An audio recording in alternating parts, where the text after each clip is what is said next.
કેન્દ્રીય મંત્રી સી.આર. પાટીલ મતદાન કરવા માટે પહોંચ્યા છે। સુરતમાં એક પછી એક નેતાઓ વહેલી સવારે જ મતદાન કરી રહ્યા છે। એમાં સી.આર. પાટીલ પરિવાર સાથે મતદાન કરવા માટે પહોંચ્યા છે।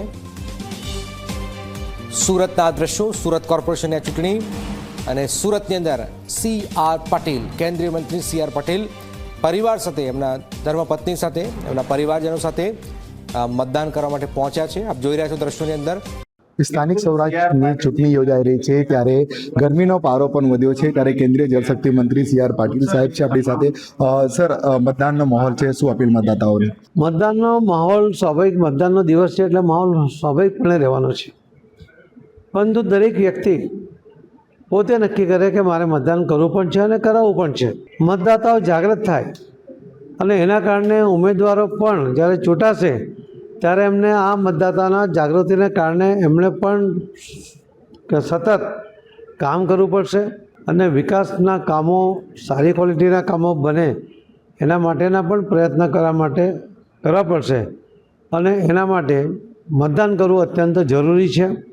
મારી ફરીથી વિનંતી છે યુવાઓને, બહેનોને, સિનિયર સિટીઝનોને, દરેક સ્તરના લોકોને, ભાઈ બહેનોને, મતદાતાઓને કે આપ સૌ ઝડપમાં મતદાન કરો। થોડી ઠંડક છે ત્યારે જ મતદાન કરી લો।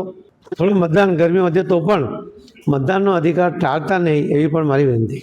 અને આજે જ્યારે એને 18 વર્ષ પૂર્ણ થયા હોય અને પહેલા ઇલેક્શનમાં મતદાન કરવાનું હોય તો સ્વાભાવિકપણે ઉત્સાહિત થઈને એ મતદાન કરવાનો છે, પરંતુ ફક્ત મતદાન કરવાને બદલે પોતાના ઘરના લોકો પણ મતદાન કરે, પોતાના મિત્રો પણ મતદાન કરે, એના માટે પણ આ યુવાનો પ્રયત્ન કરે। પોતાના ઘરના સિનિયર સિટીઝનોને મતદાન મથક સુધી લઈ જાય, એમનું મતદાન પણ કરાવે, એ પણ એમની પાસે વિનંતી છે। લોકો એક સાથે ઢોલ નગારા સાથે એ મતદાન કરવા જાય છે અને મતદાન કરીને આવ્યા પછી ચા અને ખમણનો નાસ્તો કરતા હોય છે અને એક એનો આનંદ પણ માણતા હોય છે અને એક પર્વ તરીકે ઉજવતા હોય છે।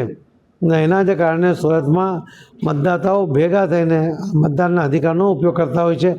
આ ખૂબ સારી પરંપરા છે, એના કારણે મતદાનનો ટકાવારી પણ ખૂબ વધે છે। સુરતની અંદર ઉત્સાહ જોવા મળી રહ્યો છે, યુવાનો હોય કે પછી જે રીતના સોસાયટીના લોકો હોય એક સાથે મતદાન કરવા પહોંચી રહ્યા છે। પ્રશાંત ડિવરે, જી મીડિયા, સુરત।